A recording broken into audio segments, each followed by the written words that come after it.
The gunshot that killed Grace's husband echoed through the dusty streets of Nebraska City, Nebraska. And by the time the sun set on that September evening in 1876, she had nothing left but the clothes on her back and the dignity she refused to surrender. Grace Coleman stood in the doorway of what had been her home for 3 years, watching as the bank officials nailed a foreclosure notice to the wooden frame. Her husband Thomas lay buried on the hill outside town, 6 feet under after a dispute over cards had turned fatal just 4 days prior. The man who shot him had claimed self-defense, and the sheriff, being the shooter's cousin, had been all too eager to agree. Grace had no family in Nebraska, no money to speak of, and now no roof over her head. She was 24 years old, and the world had just collapsed around her shoulders. "You have until tomorrow morning to clear out, Mrs. Coleman," the banker said, not bothering to meet her eyes. "The property reverts to the bank at dawn." Grace said nothing. She simply nodded, her spine straight, her chin lifted. She would not give these men the satisfaction of seeing her break. When they left, she walked back inside and gathered what few possessions she could carry. A change of clothes, a photograph of her mother, a worn Bible, and a silver locket that had belonged to her grandmother. Everything else, every memory she had built in this place, would belong to someone else by morning. She spent that night on a bench outside the general store, her carpetbag clutched to her chest. Sleep came in fragments, interrupted by the sound of drunken laughter from the saloon and the constant worry about what would happen when the sun rose. She had nowhere to go, no prospects, and no one who cared whether she lived or died. The only thing keeping her from complete despair was the stubborn refusal to let this town see her defeated.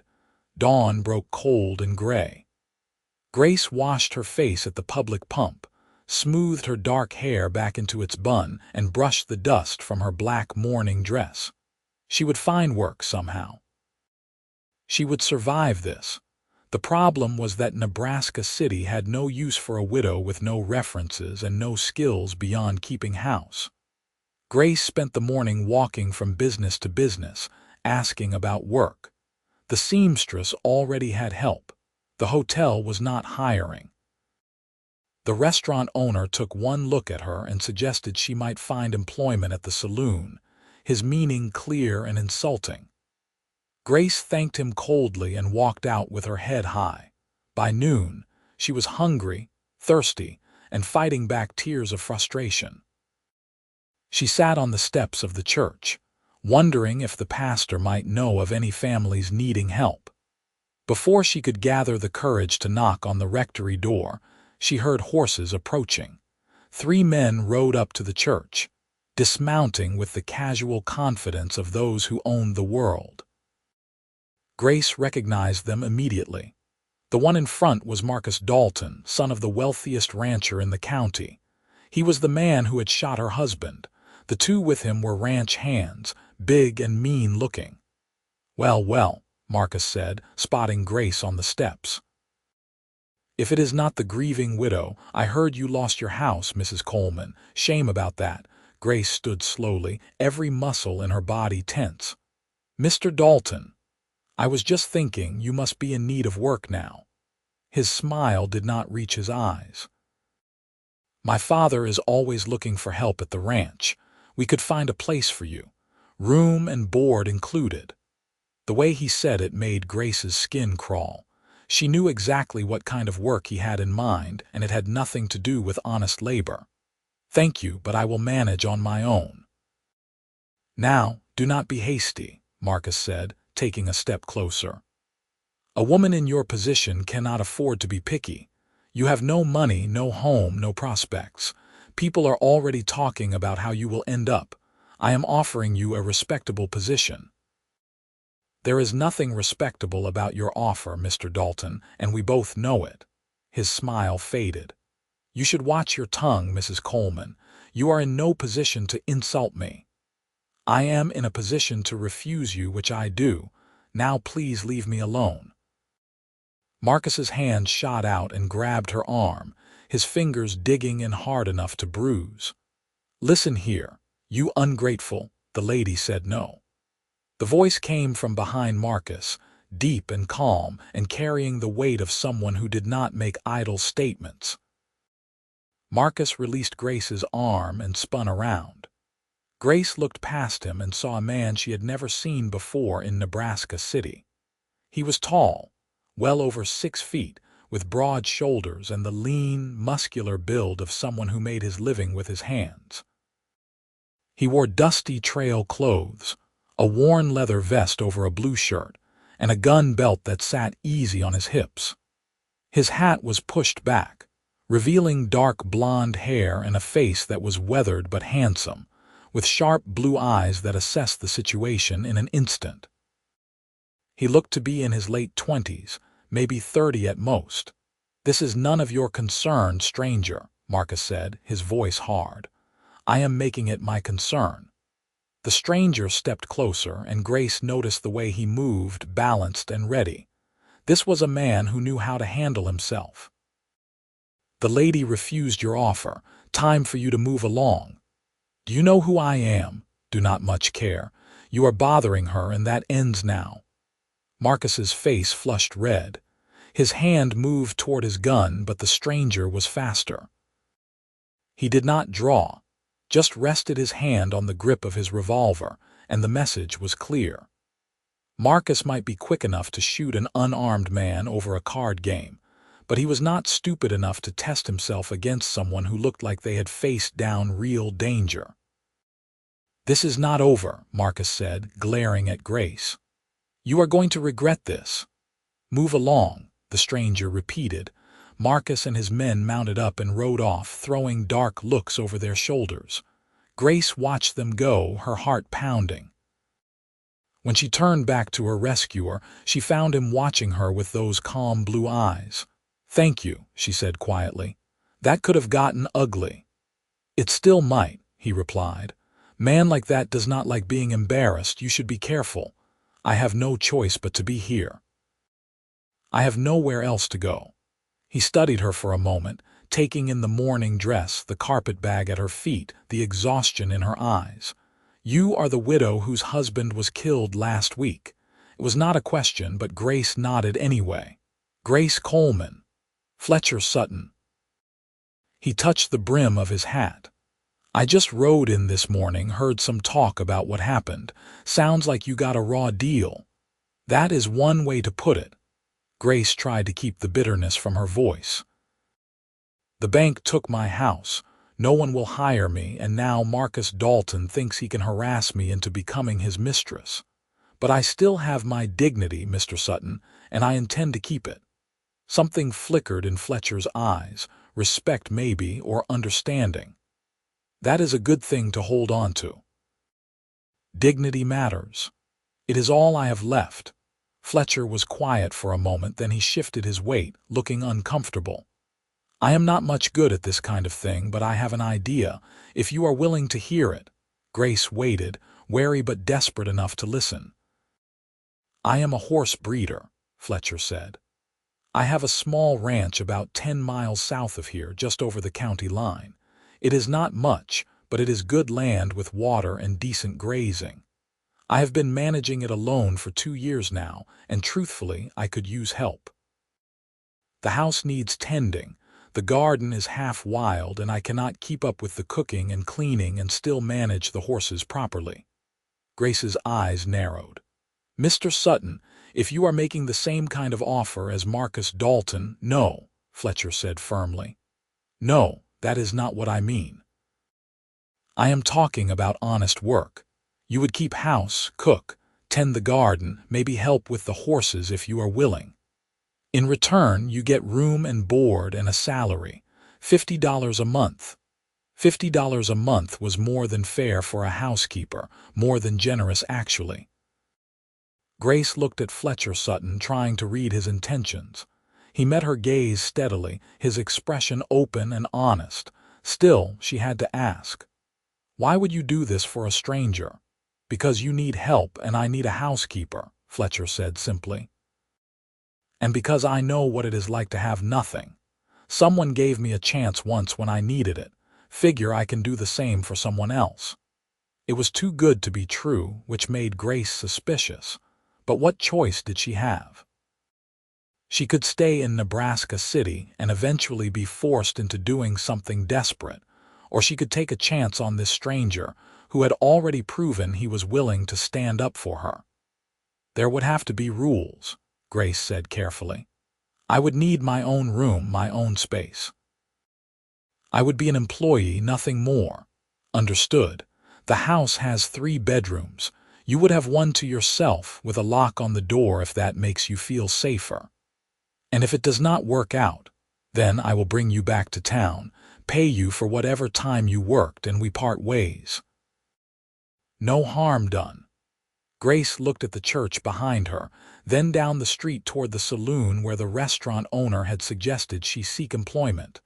Then she looked at Fletcher Sutton, this stranger who had stepped in when no one else would. All right, she said. I will do it. Fletcher nodded. Good. I have some business to finish in town, supplies to pick up.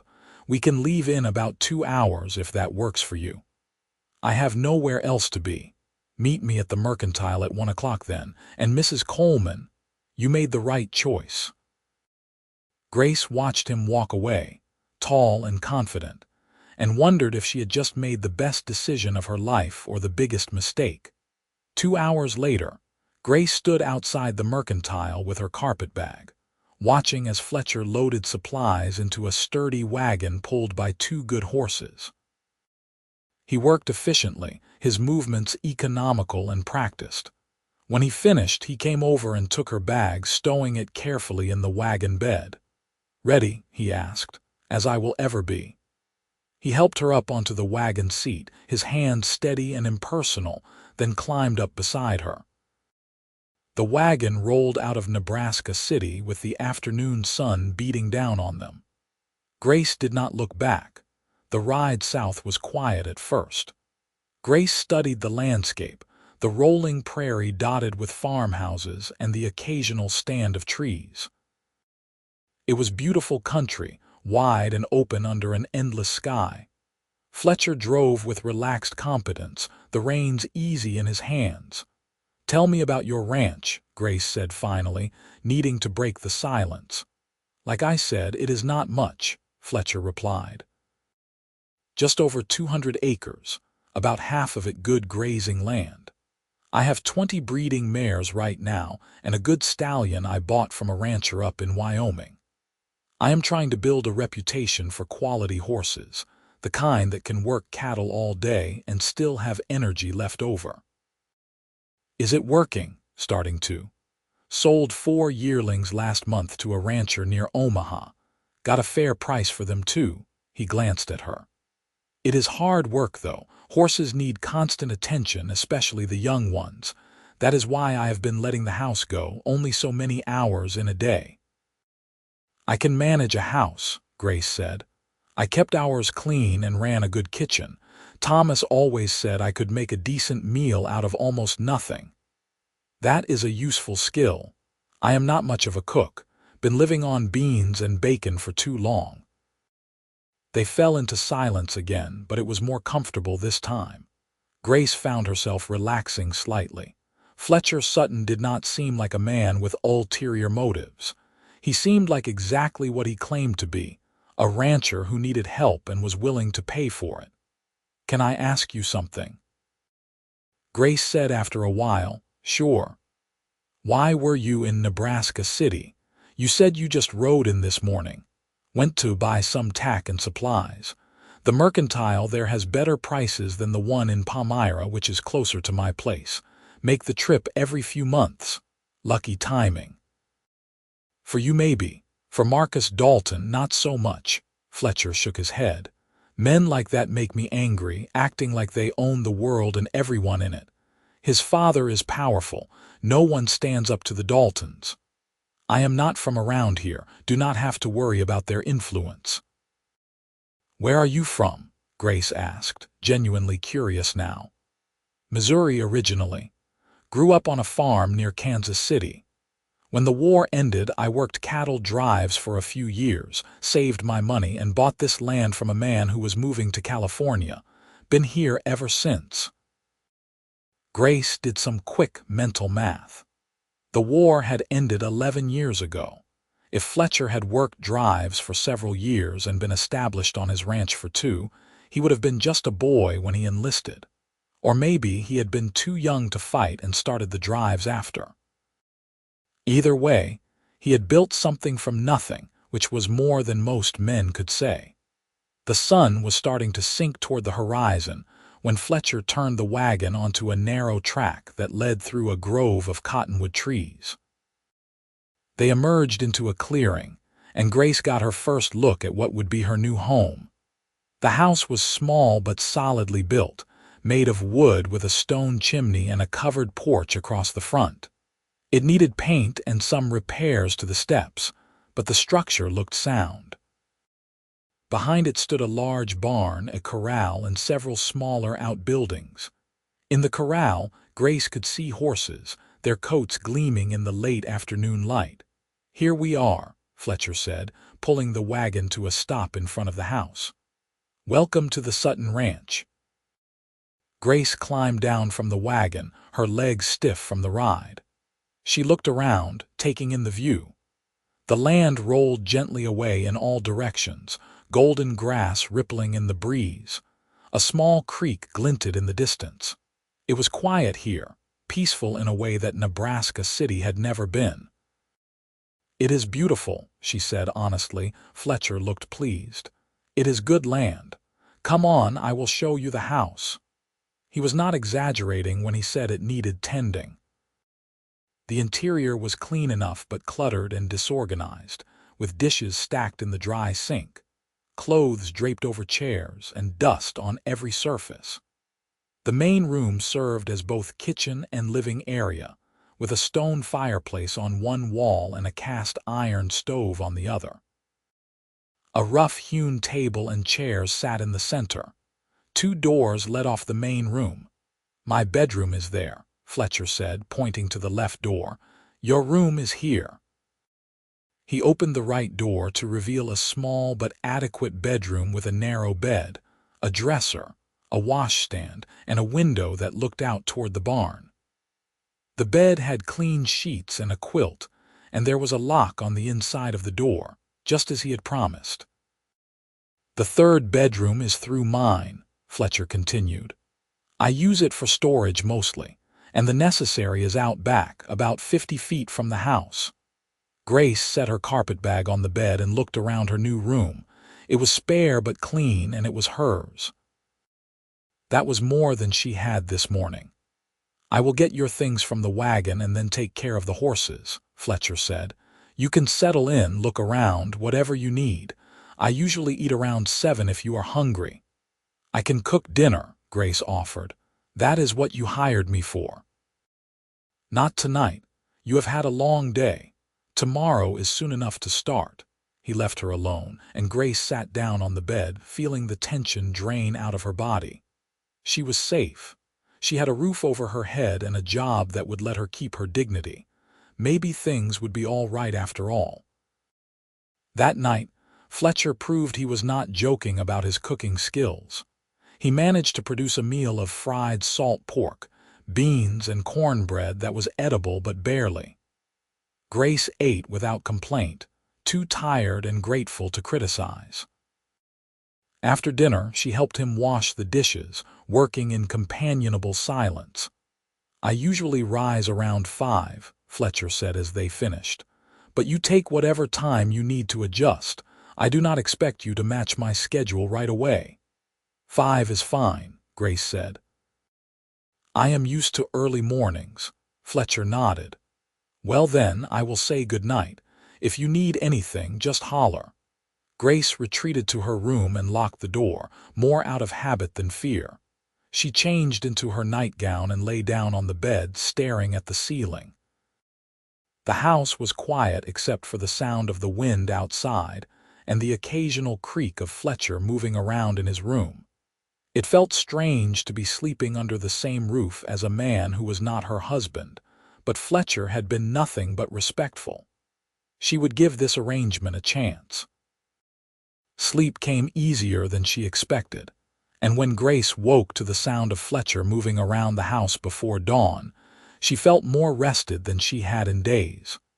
She dressed quickly, pinned up her hair, and emerged from her room to find Fletcher building up the fire in the stove.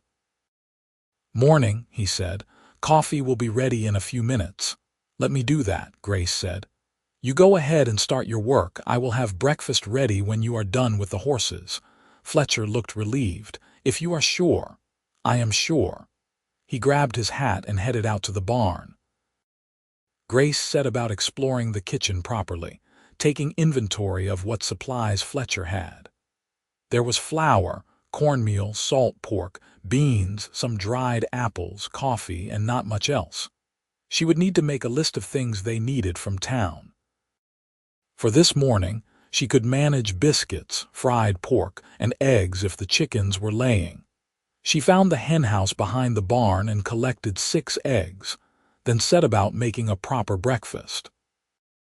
By the time Fletcher came back in, his face and hands washed at the pump outside, she had hot coffee, fluffy biscuits, scrambled eggs, and crispy pork waiting on the table.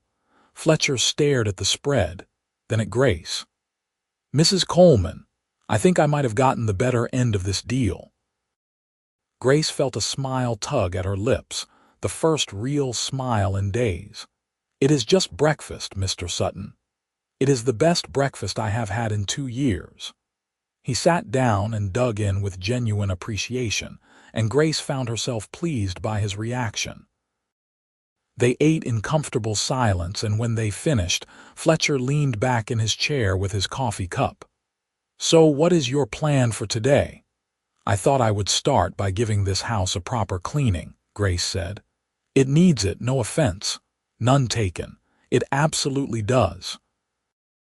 After that, I will need to take inventory of the pantry and make a list of supplies we need, and I should look at the garden, see what can be salvaged." "The garden is pretty far gone," Fletcher admitted. "I planted some things in the spring, but I have not kept up with it. There might be some squash and beans left if the weeds have not choked them out completely." "I will see what I can do," Grace said. "My mother always said a good garden could save a family a lot of money at the store. Your mother sounds like a wise woman." She was. Grace looked down at her coffee cup. "She died 5 years ago. Fever took her quick. I am sorry." "Thank you." Grace stood and started collecting dishes. "What about you? Do you have family?" "Had a brother. He died at Shiloh. Parents both passed a few years back." Fletcher's voice was matter-of-fact, but Grace heard the old pain underneath. "It is just me now." They were both alone in the world then, Grace thought. 2 people with no family, no ties, just trying to survive and maybe build something worthwhile. It created an unexpected bond between them. The days fell into a rhythm after that. Grace rose early, made breakfast, and spent her mornings cleaning and organizing the house. It took her 3 days to get everything the way she wanted it, but by the end of that time, the place looked like a home instead of a bachelor's camp. She washed curtains, scrubbed floors, organized Fletcher's scattered possessions, and even managed to rescue some late-season vegetables from the overgrown garden. Fletcher, for his part, was the perfect employer. He was polite, respectful, and genuinely grateful for her work. He spent his days with the horses, training the young ones, checking the pregnant mares, and maintaining the property. In the evenings, they ate dinner together and talked about the day, about horses and gardens and the weather. Fletcher was not a big talker, but when he did speak, he was thoughtful and intelligent.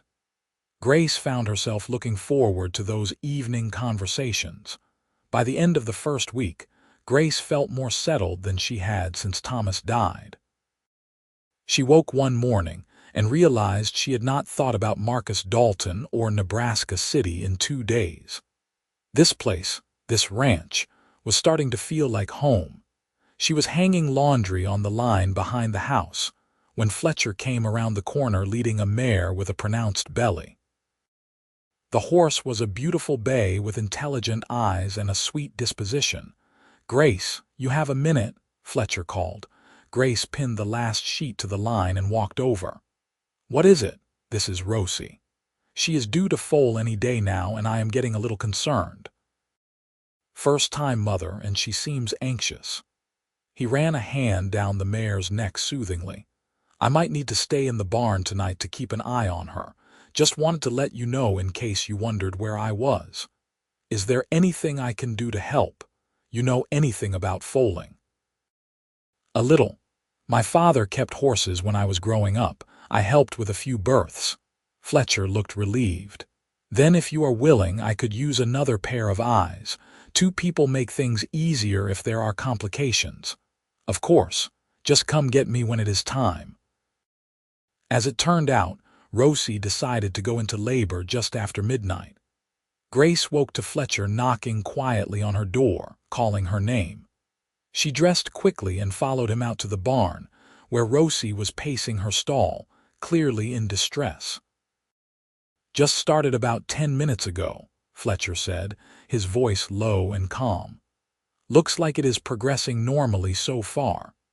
They settled in to wait, keeping watch as the mare's contractions intensified.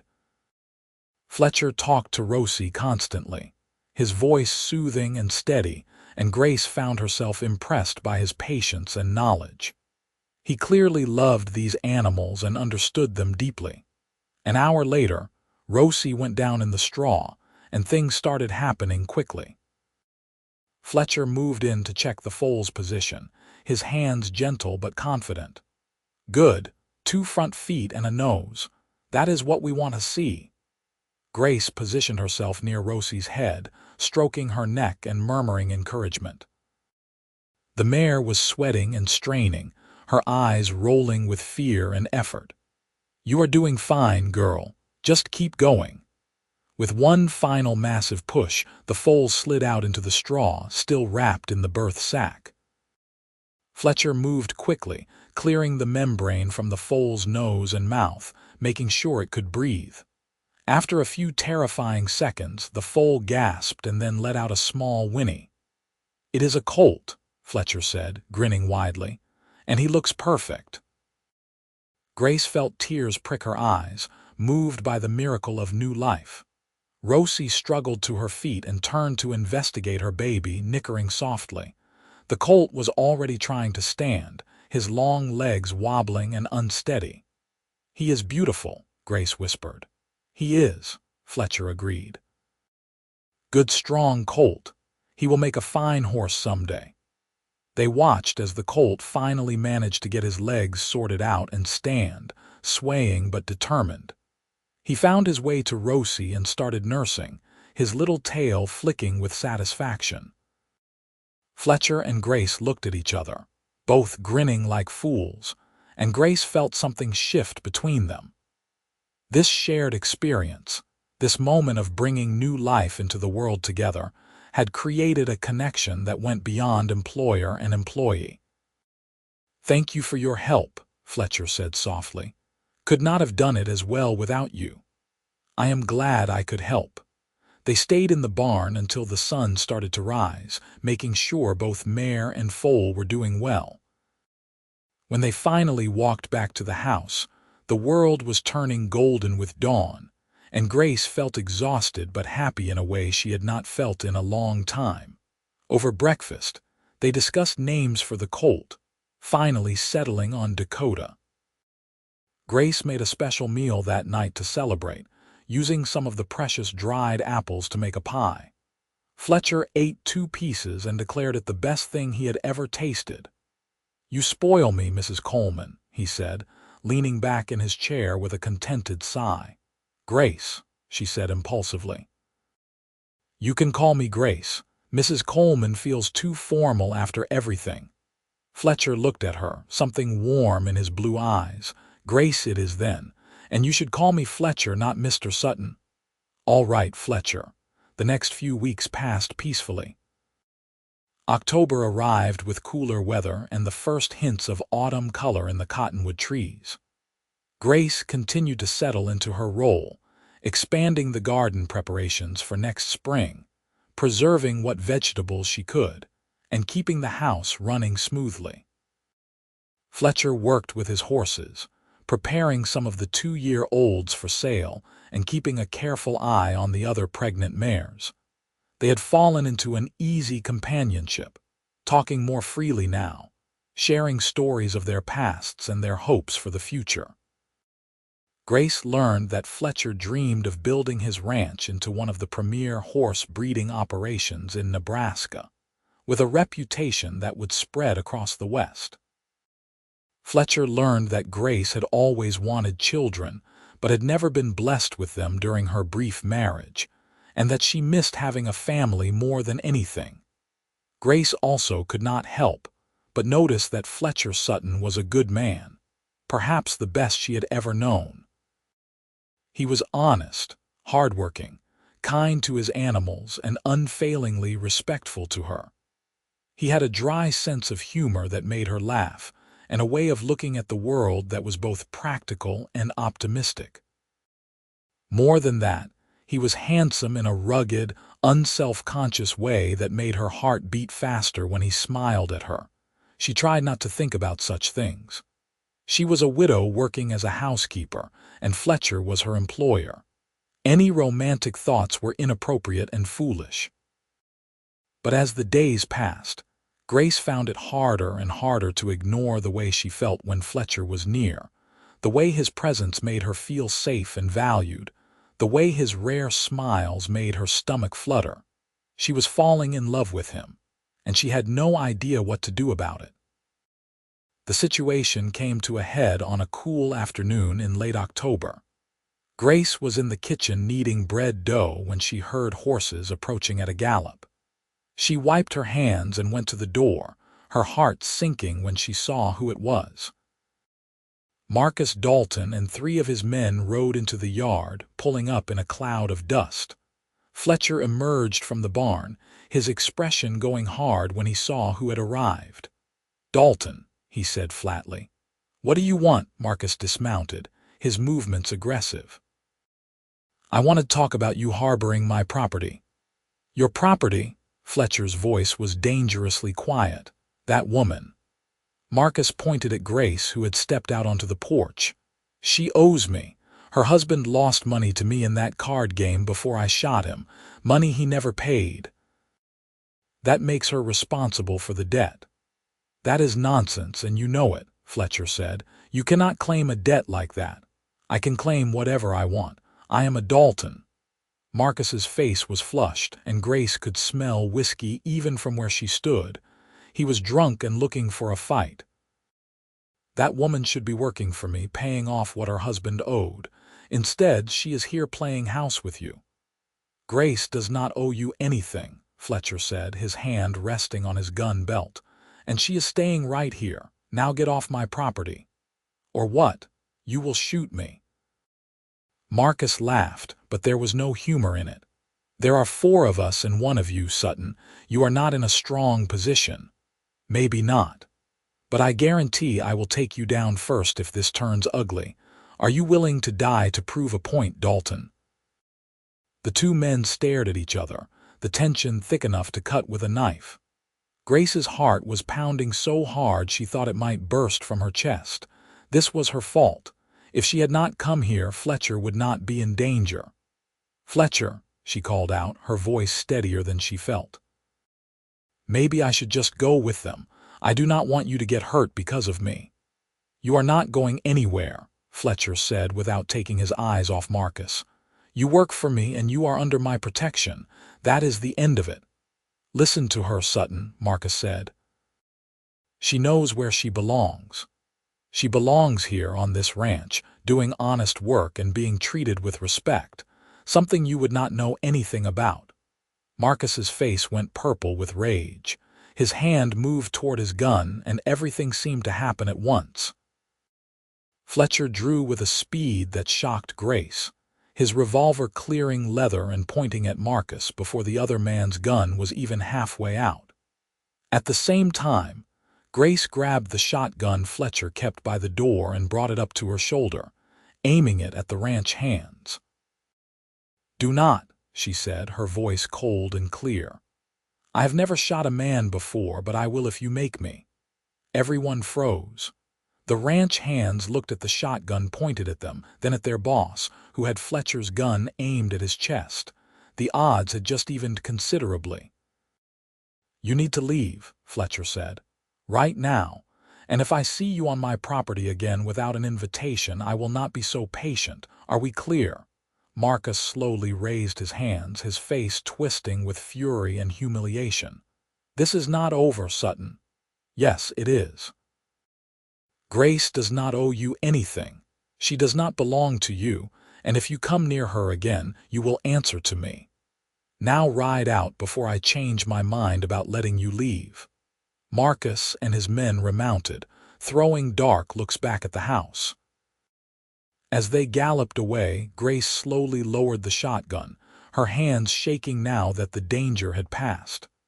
Fletcher holstered his gun and turned to her, his face concerned.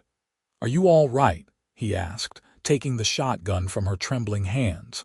"I think so." "I have never done anything like that before. You did good. You did real good." Fletcher set the shotgun aside and after a moment's hesitation, pulled Grace into a brief hug. "Thank you for backing me up." Grace leaned into him for just a second, feeling the solid warmth of his chest, the steady beat of his heart. Then she pulled back, trying to regain her composure. "Thank you for protecting me. Again." "Grace, you do not need to thank me. I meant what I said. You are under my protection. Nobody is going to hurt you or force you into anything you do not want to do." He looked down at her, his blue eyes intense. "I promise you that." Grace felt tears well up, overwhelmed by his fierce protectiveness and the depth of emotion in his voice. "Why do you care so much? You barely know me." Fletcher was quiet for a long moment, and when he spoke, his voice was soft but certain. "I know you well enough. You are brave, hardworking, and decent. You have integrity, even when it would be easier not to, and you deserve better than what life has given you lately." He paused, then added quietly, "And maybe I care because I want to, because you matter to me." The admission hung in the air between them, heavy with meaning. Grace looked up at Fletcher's face, saw the vulnerability there, the hope and the fear. Her heart felt too big for her chest. "You matter to me too," she whispered. "More than I probably should say." Fletcher reached up and gently tucked a stray strand of hair behind her ear, his fingers lingering on her cheek. "Why should not you say it? Because I work for you. Because I am a widow who should still be in mourning. Because we have only known each other a few weeks." Grace took a shaky breath. "Because I am afraid." "Afraid of what?" "Afraid that if I let myself feel what I am feeling, it will all fall apart. Afraid that I am making a mistake. Afraid that you do not really feel the same way and I am just a responsibility to you." Fletcher cupped her face in both hands now, making her look at him. "Grace Coleman, you listen to me. You are not a responsibility. You are not a mistake. And I do feel the same way. I have been fighting it because I did not want to take advantage of you being in a bad situation. But the truth is I have been falling for you since the day I saw you standing up to Marcus Dalton, with your head held high. You are the strongest, most dignified woman I have ever met, and I am done pretending I do not care about you." "Fletcher," Grace breathed, his name a prayer on her lips. "Tell me if I am wrong," he said softly. "Tell me if you do not feel it too, and I will never bring it up again. We will go back to how things were, and I will never make you uncomfortable. But if you feel even a fraction of what I feel, then I need to know. Because, Grace, I am in love with you." The words broke something open inside Grace, something that had been locked tight since the day Thomas died. She felt tears spill down her cheeks, but they were not tears of sadness. They were tears of relief and joy and overwhelming emotion. "I feel it too," she said, her voice shaking. "I love you too, Fletcher. I do not know when it happened or how, but I do. I love you." Fletcher's face transformed. his smile so bright and genuine that it took Grace's breath away. Then he was kissing her, gentle at first, then deeper as she pressed against him and kissed him back with all the emotion she had been holding inside. It felt like coming home, like finding something she had not even known she was looking for. When they finally pulled apart, both breathing hard, Fletcher rested his forehead against hers. "I was so afraid you would say no. I was so afraid you would never ask." They stood there for a long moment, just holding each other, and Grace felt a happiness she had not known was possible. This man, this unexpected blessing in her life, had given her back her dignity and then given her so much more. He had given her love. "What do we do now?" Grace asked eventually. "Now?" Fletcher pulled back to look at her, his eyes twinkling. "Now I think I should marry you if you will have me. I know it is fast, and I know you just got widowed, but I do not care what people think. I want you to be my wife, Grace. I want to build a life with you, a real life." Grace felt her heart soar. "Yes," she said without hesitation. "Yes, I will marry you." Fletcher whooped and picked her up, spinning her around right there in the yard. Grace laughed, actually laughed, the sound bright and free. When he set her down, they were both grinning like children. "When?" Fletcher asked. "When can we do this?" "Whenever you want. Tomorrow if you like. Tomorrow might be rushing it, but soon as we can arrange it." Fletcher sobered slightly. "You know people will talk. You have only been widowed a couple months." "Let them talk," Grace said firmly. "I spent too long caring what people thought, trying to be proper and respectable. It got me nothing but pain. I would rather have happiness and people gossiping than live my life according to their rules." "That is my girl," Fletcher said, kissing her again. They spent the evening making plans, sitting close together at the table, holding hands like young lovers. They decided to go into Palmyra, the small town closer to the ranch, and speak to the pastor there about a wedding. They would have it in 2 weeks, give Grace time to make a new dress and Fletcher time to clean up the ranch for any guests who might come. That night, Grace lay in her bed, unable to stop smiling. She had come to this ranch with nothing but her dignity, certain that her life was over at 24. Instead, she had found love with a man who valued her strength, respected her independence, and loved her for exactly who she was. It felt like a miracle. The next morning, they rode into Palmyra together, the wagon loaded with supplies they needed from the general store.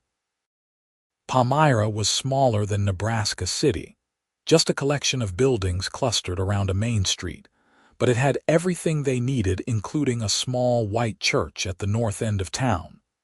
Pastor Williams was a kind, elderly man who listened to their story without judgment.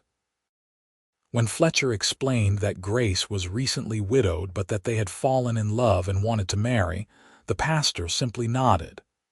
"The heart knows its own timing," he said. "If you two are certain this is what you want, I will be happy to perform the ceremony. 2 weeks from this Saturday." "That would be perfect," Grace said. They left the church and spent the rest of the morning shopping. Grace bought fabric for a new dress, pale blue with tiny white flowers, and Fletcher insisted on buying her a pair of new boots to replace her worn ones. At the general store, they ordered supplies to be delivered to the ranch, and the storekeeper, who knew Fletcher, congratulated them warmly when he heard about the engagement. They were loading the last of their purchases when a woman's voice called out, "Fletcher Sutton, is that you?" Fletcher turned and his face broke into a surprised smile. "Mrs. Henderson, I did not know you were in town." An older woman with gray hair and a kind face bustled over, accompanied by a younger woman who looked to be in her early 30s. "We are just visiting my daughter for a few days, Mrs. Henderson said. "Fletcher, it is so good to see you. How is the ranch?" "Doing well, thank you." Fletcher put his arm around Grace's waist, pulling her forward. "Mrs. Henderson, I would like you to meet Grace Coleman. Grace, this is Martha Henderson and her daughter Sarah." They have a ranch about 15 miles east of mine. Mrs. Henderson was one of the first people to welcome me when I moved here. And I see you have been keeping secrets, Mrs. Henderson said, her eyes twinkling as she shook Grace's hand. Lovely to meet you, dear. You too, Grace said warmly. Grace and I are getting married, Fletcher said, unable to keep the pride from his voice. 2 weeks from Saturday. Married? Oh, how wonderful, Mrs. Henderson beamed at them. You must be so happy. We are, Grace said, smiling up at Fletcher. They talked for a few more minutes, and before they parted ways, Mrs. Henderson insisted they must come to dinner at her daughter's house that evening. We are having a small gathering, just family and a few friends. You two should join us. We can celebrate your engagement properly. Fletcher looked at Grace, who nodded. We would love to, he said. That evening they found themselves at a warm, welcoming dinner party where they were treated like family. Sarah Henderson's house was filled with laughter and good food, and Grace found herself relaxing completely for the first time in months. These people did not judge her for remarrying so soon or question her choices. They simply celebrated that Fletcher had found happiness. Over dinner, Mrs.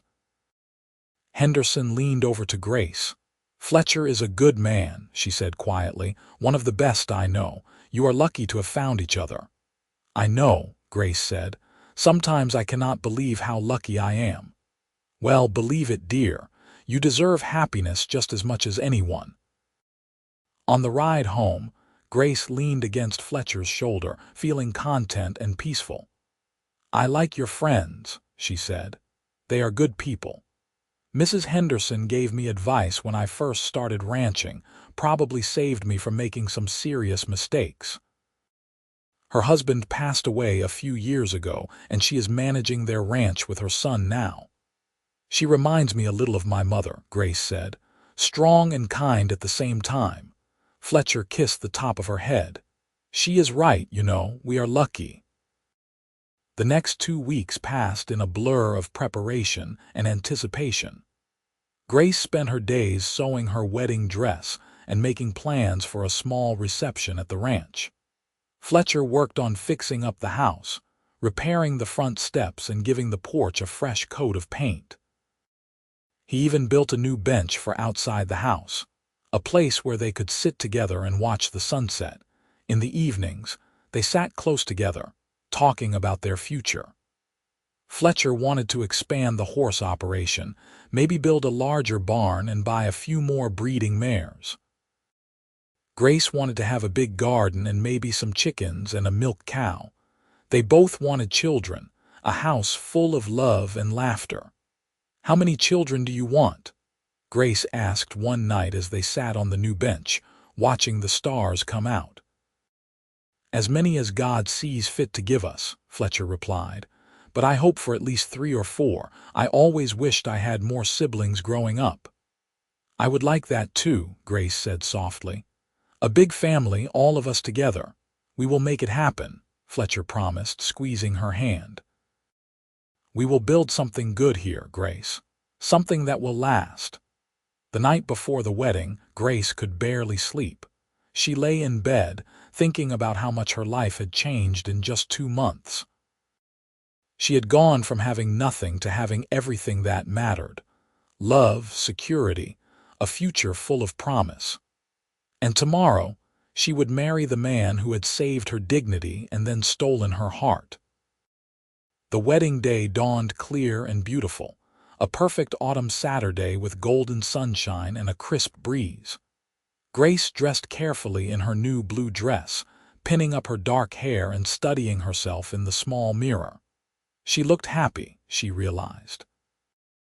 Actually, genuinely happy, her eyes bright and her cheeks flushed with excitement. Fletcher was waiting outside, dressed in his best suit, his hair neatly combed and his face freshly shaved. When he saw Grace emerge from the house, his expression was one of pure adoration. You are beautiful, he said softly. The most beautiful woman I have ever seen. You look very handsome yourself, Grace replied, taking his arm. They rode to Palmyra together, the wagon decorated with ribbons that Mrs. Henderson had sent over. At the church, they found a small crowd waiting. Mrs. Henderson and her family, a few other ranchers Fletcher knew, and to Grace's surprise, the shopkeeper from the general store and his wife. "We wanted to show our support," the shopkeeper said, shaking Fletcher's hand. "You are a good man, and we are happy for you both." The ceremony itself was simple but perfect. Grace and Fletcher stood before Pastor Williams and spoke their vows with clear, strong voices. When Fletcher slipped a simple gold band onto Grace's finger, she felt tears of joy spill down her cheeks. And when the pastor pronounced them husband and wife, Fletcher kissed her with such tenderness that Grace felt her heart might burst. Afterwards, everyone came back to the ranch for a celebration. Mrs. Henderson had organized several women to help prepare food, and the house was filled with laughter and music and joy. Fletcher kept Grace close to his side all afternoon, his hand always finding hers, his eyes constantly seeking her face. As evening fell and their guests began to leave, Fletcher and Grace stood on the porch, waving goodbye. When the last wagon had rolled away, Fletcher turned to his new wife and pulled her into his arms. "Hello, Mrs. Sutton," he said softly. "Hello, Mr. Sutton," Grace replied, smiling up at him. "Ready to start our life together. I have been ready since the day you defended me outside that church."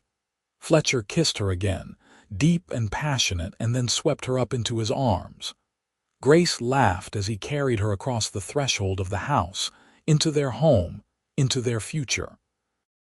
That night, they lay together in Fletcher's bed, which was now their bed, wrapped in each other's arms. Grace had never known such happiness, such completeness. Fletcher had not just saved her dignity. He had given her back her life, her hope, and her heart. "I love you," she whispered into the darkness. "I love you too," Fletcher replied, his arms tightening around her. "Today and always, Grace. You are mine and I am yours." "Today and always," Grace echoed, and she knew it was a promise they would both keep.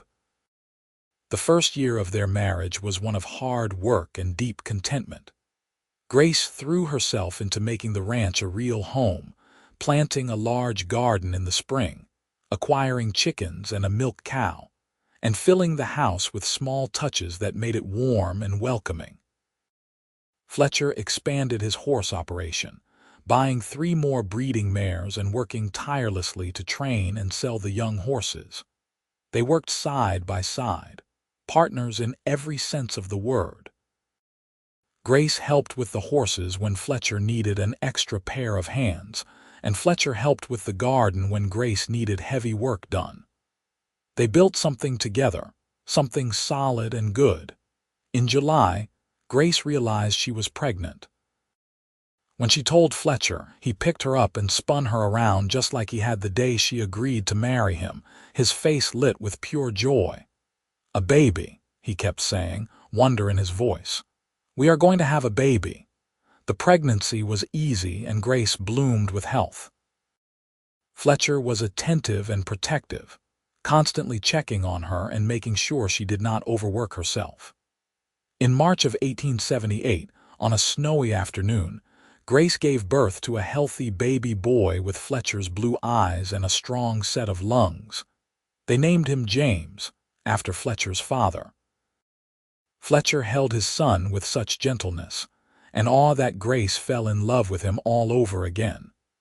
Watching her strong, capable husband cradle their tiny baby, tears streaming down his face, was one of the most beautiful moments of Grace's life. "Thank you," Fletcher whispered to her. "Thank you for giving me this, for giving me a family." "Thank you for giving me back my life," Grace replied. James was followed by a daughter, Elizabeth, 2 years later, and then another son, William, 2 years after that. The house filled with the sound of children's laughter, with the chaos and joy of a growing family.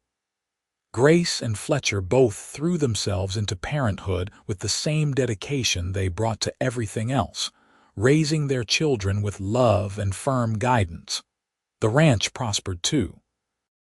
Fletcher's reputation for quality horses spread, and soon he was selling to ranchers all over Nebraska and into Kansas and Colorado. Grace's chickens and garden provided food for the family and extra to sell in town. They were not wealthy, but they were comfortable and, more importantly, they were happy. Marcus Dalton never bothered them again. Grace heard through the gossip network that connected the scattered ranches that Marcus had gotten himself into serious trouble gambling and had been sent by his father to manage a ranch in Texas. She felt nothing but relief that he was gone from their lives. The years passed in a blur of seasons and growth. James grew into a serious, thoughtful boy who loved working with the horses like his father. Elizabeth was bright and curious, always asking questions and getting into mischief. William was still a toddler, but he already showed signs of having his mother's stubborn determination. On their 5th wedding anniversary, Fletcher gave Grace a beautiful mare, chestnut with a white blaze, perfect for riding.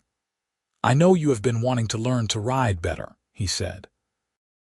"Thought you should have your own horse."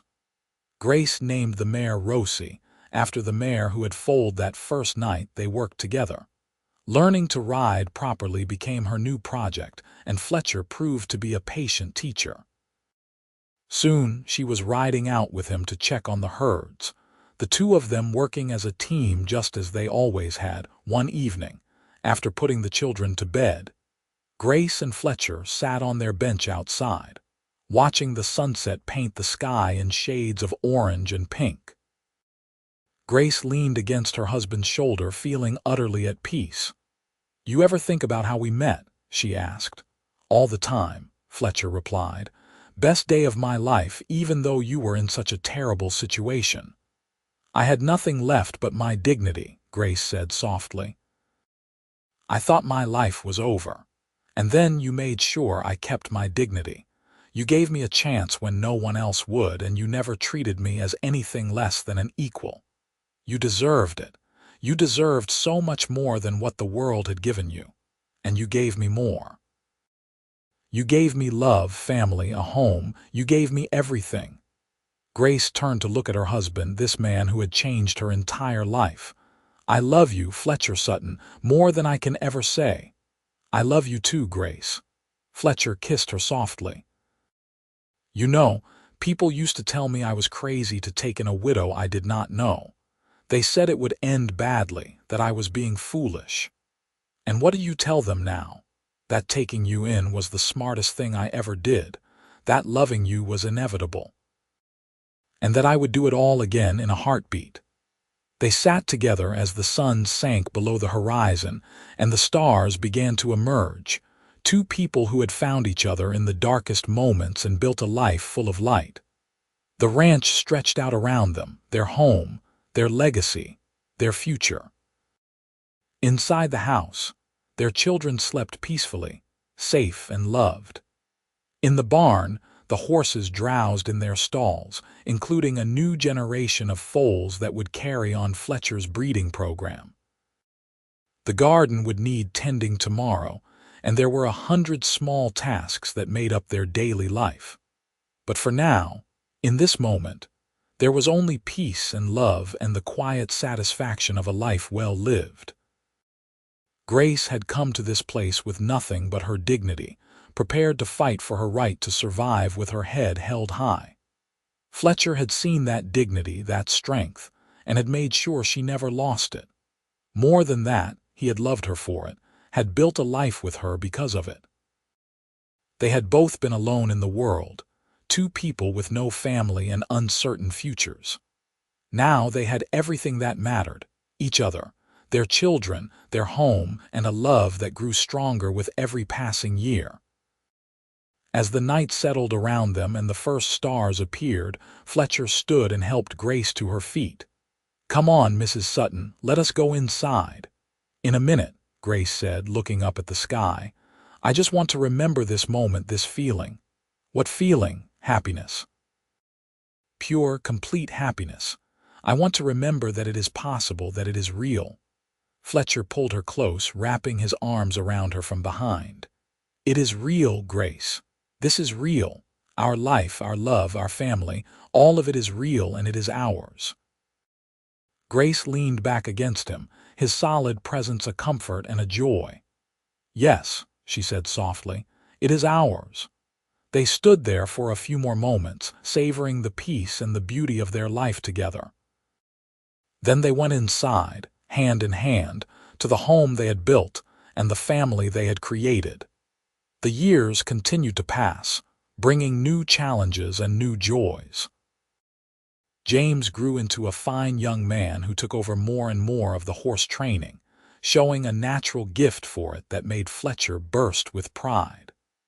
Elizabeth developed a talent for healing and spent hours learning about herbs and remedies from Mrs. Henderson, who had become like a grandmother to the children. William grew into a strong, cheerful boy who could charm anyone with his easy smile and quick wit. Fletcher and Grace added 2 more children to their family, another daughter, Catherine, born when Grace was 33, and a surprise late baby, a son named Thomas, born when Grace was 38. Thomas was named for Grace's first husband, a gesture that Fletcher suggested himself. He was part of your life, part of what made you who you are, Fletcher said when Grace questioned the name choice. We can honor that without it taking anything away from us. It was typical of Fletcher, this generosity of spirit, and Grace loved him all the more for it. The ranch continued to thrive. By the time James was 21, the Sutton Ranch was known throughout the region as the best place to buy quality horses. They had expanded to nearly 500 acres and employed 3 full-time ranch hands. The original small house had been added onto twice, giving them space for their growing family and room for guests. Grace had become a pillar of the community, known for her kindness and her willingness to help anyone in need. She organized quilting bees, helped new brides learn to cook, and was always the first to show up when someone was sick or struggling. People in Palmyra and the surrounding ranches knew that Grace Sutton was someone you could count on. One afternoon in the fall of 1890, Grace was sitting on the porch with Fletcher, watching their youngest children play in the yard. They were both in their early 40s now, their hair showing threads of gray, their faces lined with age and laughter. They had been married 14 years, and Grace still felt the same flutter in her heart when Fletcher smiled at her. "I got a letter from the governor's office today," Fletcher said casually. Grace looked at him in surprise. "The governor? What did he want?" "They are doing a study on successful ranching operations in Nebraska. Apparently, we have been recommended as one of the top horse breeding ranches in the state. They want to come visit, write an article about our methods." "Fletcher, that is wonderful." He shrugged, but she could see he was pleased. "Just doing what we love, but it is nice to be recognized, I suppose. You have built something incredible here. You should be proud." "We built it," Fletcher corrected, taking her hand. "None of this would exist without you, Grace. You made this house a home. You gave me a family. You worked just as hard as I did to make this ranch succeed. This is our accomplishment, not just mine." Grace squeezed his hand, her heart full. "We make a good team." "The best team," Fletcher agreed. That evening, as they sat down to dinner with their 5 children around the table, Grace looked at the faces of her family and felt overwhelmed with gratitude. Each of these children was a gift, each one unique and precious. James, serious and capable at 21, already talking about starting his own breeding program on a corner of the ranch. Elizabeth, 19 and beautiful, engaged to a young doctor in Palmyra. William, 17 and full of energy, planning to go to the agricultural college in Lincoln. Catherine, 7 and curious about everything. And little Thomas, just 4 years old, the baby of the family who had everyone wrapped around his tiny finger, and Fletcher, her husband, her partner, her love. The man who had saved her when she had nothing, who had seen her worth when no one else would, who had loved her fiercely and completely for 14 years. "What are you thinking about?" Fletcher asked softly, noticing her expression. "Just how blessed I am," Grace replied. "How blessed we are." After dinner, when the children were occupied with their various activities, Fletcher pulled Grace aside. "Want to go for a ride? It is a beautiful evening." They saddled up 2 horses and rode out across the ranch land, following familiar trails through the golden grass. The sun was setting, painting everything in warm light. They rode to the top of a small hill that overlooked the ranch, the house and barn visible in the distance. "I love this view," Grace said, bringing her horse alongside Fletcher's. "You can see everything we have built from here." "I wanted to bring you up here to give you something," Fletcher said. He reached into his saddlebag and pulled out a small wooden box, beautifully carved. Grace took it, curious. Inside was a piece of paper, official-looking with seals and signatures. She unfolded it, reading quickly, then looked up at Fletcher in shock. "This is a deed, for half the ranch, in my name." "I had it drawn up legal," Fletcher said. "The ranch is as much yours as it is mine, Grace. It always has been, but I wanted it official. I want you to have equal ownership, so you never have to worry about anyone trying to take it from you. So you always have security and dignity, no matter what happens." Grace felt tears streaming down her face. "Fletcher, you did not have to do this." "Yes, I did." "Grace, you came to me with nothing but your dignity, and I swore to myself that I would make sure you kept it. This is me keeping that promise. You will never be dependent on anyone again. You will always have this land, this home, this security. It is yours by right." Grace could not speak through her tears. She dismounted, and Fletcher did the same, pulling her into his arms. They stood there on the hilltop, holding each other as the sun set around them. "Thank you," Grace finally managed to say. "Thank you for everything. For saving me, for loving me, for giving me this incredible life." "Thank you for saying yes that day outside the church," Fletcher replied. "Thank you for taking a chance on a lonely horse rancher. Thank you for being my wife, my partner, the mother of my children. Thank you for being you, Grace. Strong and dignified and beautiful, inside and out." They kissed as the last light faded from the sky, 2 people who had found each other against all odds and built something extraordinary together. The years continued their steady march. Elizabeth married her doctor and gave Fletcher and Grace their first grandchildren, twin boys who were the joy of everyone's lives. James married a sweet girl from Palmyra and built a house on the ranch land, staying close to continue the family business. William went to agricultural college and came back full of new ideas for improving the ranch. Catherine grew into a thoughtful young woman who loved painting and music. Thomas, the baby, showed signs of being just as good with horses as his father and oldest brother. Fletcher and Grace grew older together, their love deepening with each passing year. They celebrated 25 years of marriage with a big party that drew people from all over the county, everyone wanting to honor the couple who had become legendary in the area for their successful ranch and their strong, loving family. On their 30th anniversary, Grace woke to find Fletcher already awake, watching her with a soft smile. "Good morning, wife," he said softly. "Good morning, husband," Grace replied, reaching for his hand. 30 years. Can you believe it? Some days it feels like 30 minutes. The time has gone so fast. Other days it feels like I have loved you my whole life. I feel the same way." They lay there in the early morning light, just being together. At 54 and 57, they were no longer young, but they were healthy and active, still working the ranch alongside their children and grandchildren. "You ever regret it?" Grace asked. Taking in a desperate widow all those years ago. Never, Fletcher said firmly. Not for one single second. You were the best thing that ever happened to me, Grace. You gave me a purpose, a family, a reason to build something that would last. You made me happier than I ever knew I could be. You saved my life, Grace said simply, and then you made it worth living. They rose and dressed, going out to start another day on the ranch they loved.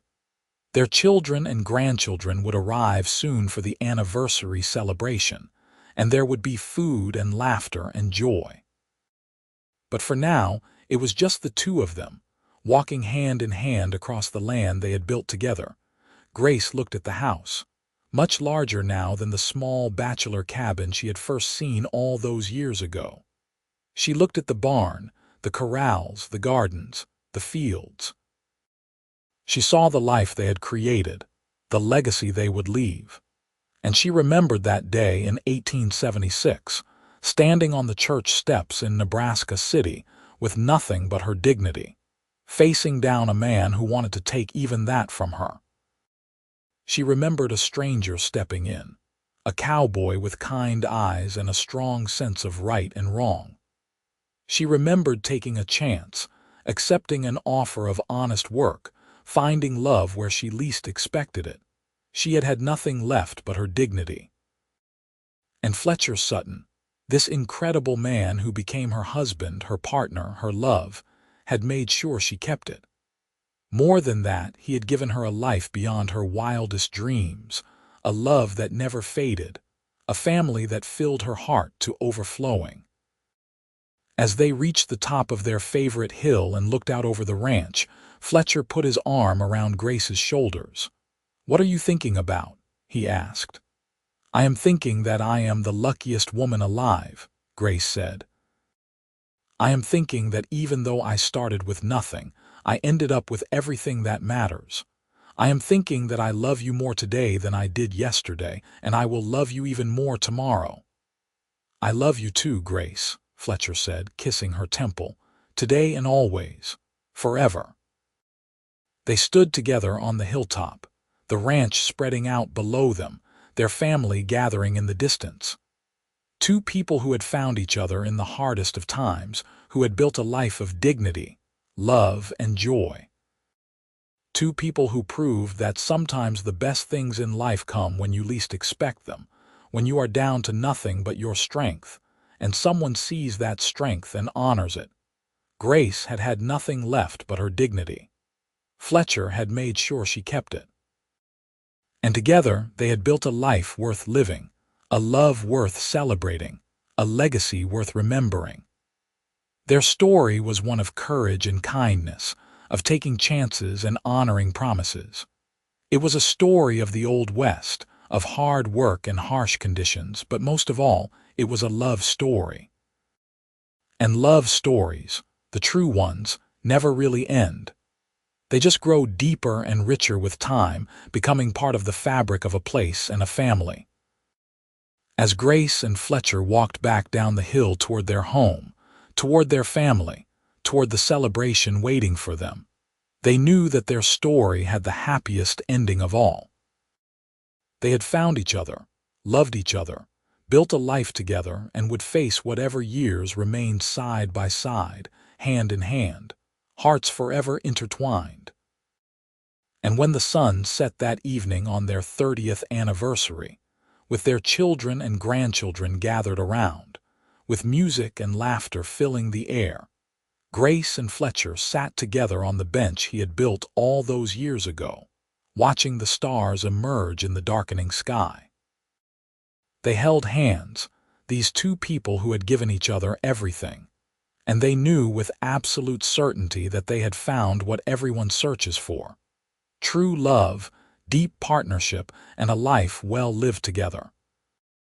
Their story, which had begun with loss and desperation, with a woman who had nothing and a man who saw her worth, had become a testament to the power of dignity, kindness, and love. It was a story that would be told by their grandchildren and great-grandchildren, A story of how Grace Coleman came to Nebraska City with nothing but her dignity, and how Fletcher Sutton made sure she kept it, and in doing so, gave them both everything they ever needed.